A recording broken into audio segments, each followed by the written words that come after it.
नन्हे दोस्तों, कैसे हो आप सारे लोग। आशा करती हूँ ये जो सप्ताह शुरू होने वाली है उसके लिए आप बहुत अच्छे से अपना प्रिपरेशन कर लिए हो। जिन जिन की एग्ज़ाम है वो सारे अच्छे से तैयारी कर चुके हो, वो लोग तो अभी नहीं सुनोगे ये कहानी, लेकिन जिनकी एग्ज़ाम हो चुकी है या एग्ज़ाम नहीं है वो सारे, हम सारे तो सुन ही सकते हैं, है ना ये कहानी। और देखो रात बहुत हो चुकी है तो सारे लोग बिस्तर में लेट जाओ, आँख बंद कर लो और एक छोटी सी कहानी सुनते सुनते हम सो जाते हैं, है ना। और हम भी खो जाते हैं रूपकथा की दुनिया में। तो आज की कहानी मैं कहाँ से पढ़ रही हूँ। आज की कहानी मैं इस ऐप से पढ़ रही हूँ और इस ऐप में एक सेगमेंट है 26 देशेर रूपकथार गल्प, यानी कि 26 देशों की रूपकथाओं की कहानी। इस सेगमेंट से आज मैं आप लोगों के लिए लेके आ रही हूँ जापानी लोक कहानी इस सेगमेंट से। तो जापानी लोक कहानी बोले तो जापान की रूपकथा की कहानी। हाँ, Japan one of the favourite countries other than my mother land, right. तो भारत को छोड़ के अगर और कोई देश मुझे बहुत प्यारा लगता है तो उसमें सबसे पहला स्थान है जापान की। तो जापान की एक लोक कथा या रूप कथा की कहानी आज हम सुन लेंगे, पढ़ लेंगे। और उस कहानी की शीर्षक है गोन ओ कुमार बंधुत्व। तो शुरू करें। गोन ओ कुमार बंधुत्व यानी कि गोन और कोमा की दोस्ती। तो ऐप वाले जो आ, जो दोस्त लोग हैं वो लोग कुछ लिख के दिए हैं। चलिए वहाँ से शुरू करते हैं। जापान हमारे एशिया महादेश की एक देश है। हम कह सकते हैं कि सिर्फ जापान को लेकर ही एशिया, सिर्फ एक अकेले जापान को लेकर ही एशिया गर्व कर सकता है। अगर बाकी कोई देशों को हम ना भी पकड़े तो सच्ची बोले तो एशिया क्या, धरती के हर एक देश अपने हिसाब से बहुत नायाब है और उस देश को लेके हम गर्व ज़रूर कर सकते हैं। तो एशिया गर्व कर सकते हैं यूरोप और अमेरिका के साथ। वही जापान की एक रूपकथा की कहानी आज हम पढ़ने जा रहे हैं। यहाँ पर ये लोग लिखे हैं हमारे लिए, क्योंकि जापान की रूपकथा की कहानी शायद इतना पॉपुलर नहीं है या हम जानते नहीं हैं। वैसे जिनको और खूब सारे जापान की रूपकथाओं की कहानी सुननी है बच्चों, इसी सेगमेंट में यानी कि समयिता रूपकथा इस चैनल में जापानीज फेरी टेल्स का अलग एक विभाग है बांग्ला में, और जिनको हिंदी में सुनना है फेरी टेल्स इन हिंदी, उसमें आप लोग देख सकते हो। तो सुन भी सकते हो। तो आज की कहानी हम सुन लें, गोन और कोमा की दोस्ती। जापान के एक प्रदेश में गोन नाम का एक बिल्ली था। बिल्ली नहीं, बिल्ला बोलूं, बिल्ला था। और वो बिल्ला दिखने में बहुत ही सुंदर था। वो अपने आँखों से अंधकार में भी, रात के समय में भी सब कुछ दिन के उजाले की तरह देख पाता था। और वो एक संगीत शिल्पी यानी कि संगीतकार नहीं, गायक, हाँ, गायक के घर पे रहता था। गोन को वो गायक बहुत ही प्यार करते थे और पसंद भी करते थे। और किसी भी हालत में वो गोन को अपने हाथ से जाने देना या खोना नहीं चाहते थे। उनके ही मकान के आजू बाजू एक बहुत ही सुंदरी सी एक लड़की रहती थी और उनकी हर वक्त की संगिनी थी कोमा नाम की एक छोटी सी मैपूशी।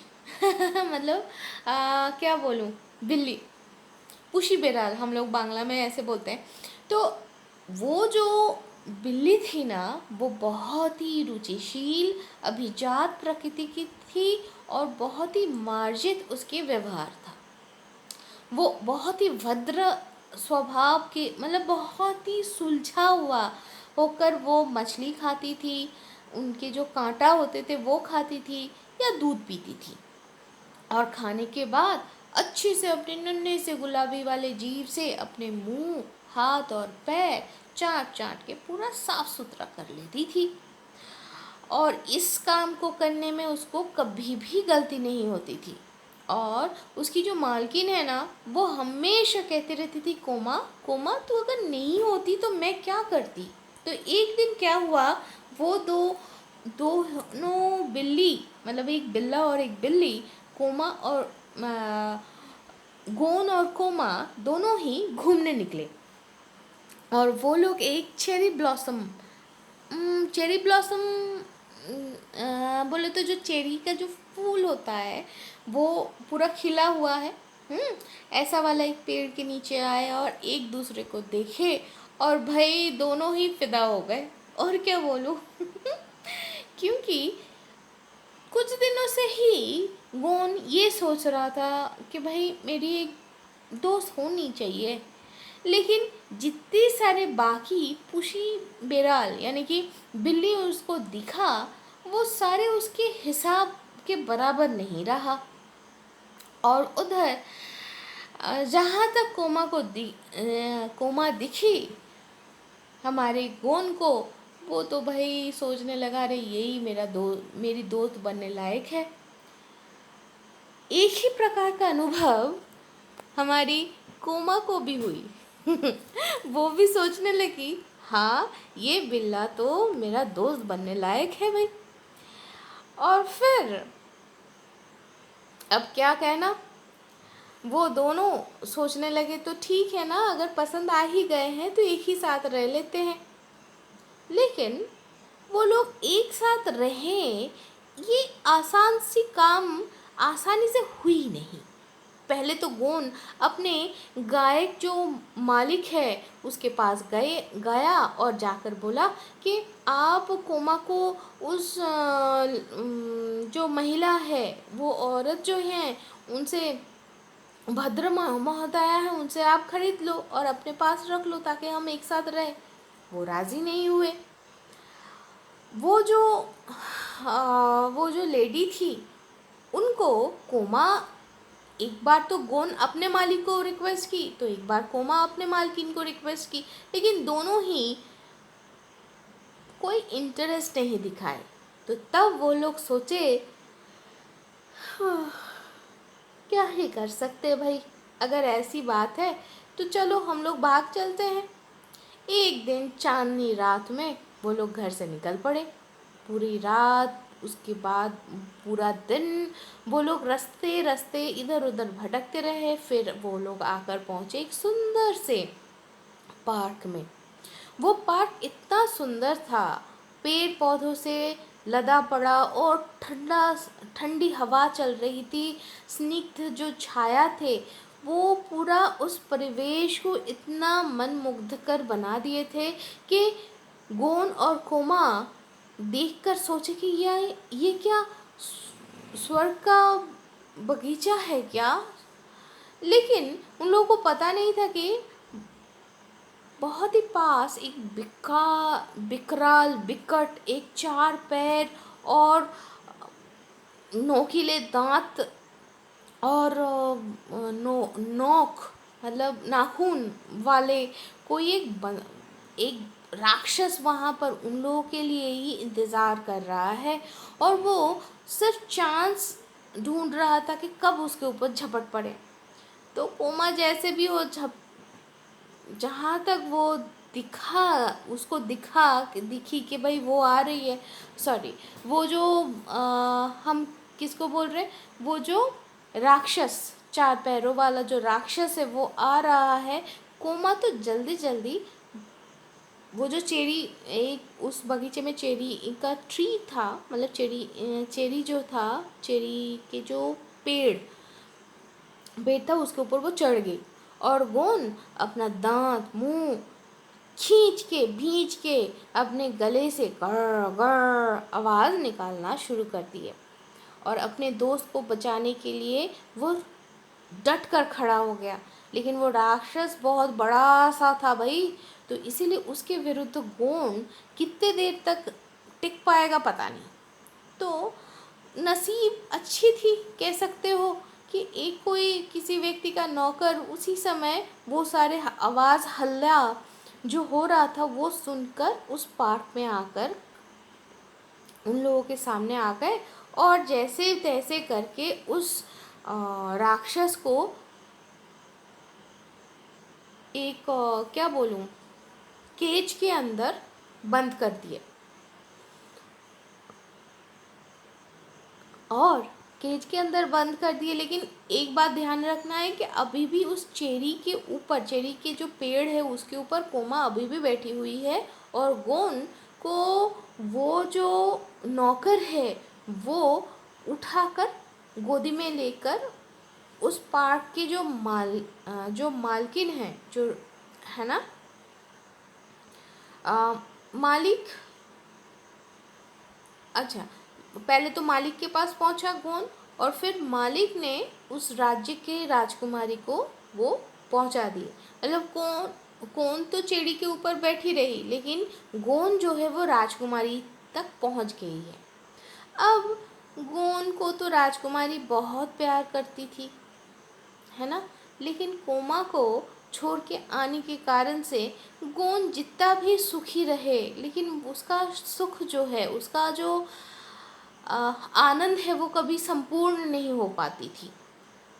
लेकिन वो सोचा ठीक है, थोड़ा धैर्य रख के हम देखते हैं क्या कर सकते हैं। गोंद राजकुमारी के पास इस ऐसा एक समय में आया था कि जब राजकुमारी एक जादूगर के प्यार से मतलब त्रस्त व्यस्त हो गए थे और जादूगर विभिन्न रूप में उसके पास आकर उसको क्या बोलूं, उन उसको परेशान कर रहा था। तो एक समय राजकुमारी देखे, एक दिन ऐसे ही वो उदास होकर बैठी थी और वो गुनगुना रही थी कुछ अपने खिड़की में बैठ के, खिड़की के बगल में। उनको लगा कि कुछ रेंगते हुए चढ़ के आ रहा है।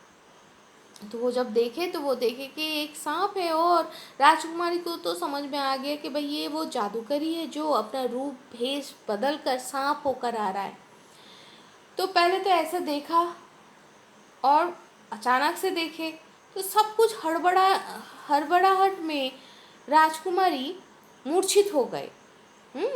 और इसी समय राजकुमारी को बचाने के लिए गोंद ने क्या किया, उस सांप के ऊपर वो झपट पड़ा और उसका मुंडी अपने दांतों से काट के फेंक दिया। वैसे गोंद को पता ये नहीं था कि वो कोई जादूगर या ऐसा कुछ है। तो चलो ये सांप के भेष में ही जादू करके तो अंत हो गए। अब राजकुमारी और भी ज़्यादा ख्याल रखने लगी गोंद की। अच्छी बात है भाई, लेकिन गोंद की जो आनंद है, जो सुख बोलो चैन बोलो, वो कभी भी संपूर्ण नहीं हो पाती क्योंकि कोमा उसके पास नहीं थी। अब एक दिन क्या हुआ कि वो राजकुमारी के महल में ही बैठा हुआ था, तो अचानक से वो देखा कि पार्क में, मतलब सामने ही, राजमहल के सामने ही एक पार्क है, वहाँ पर एक बड़ा सा बिल्ला एक छोटी सी बिल्ली को बहुत परेशान कर रहा है।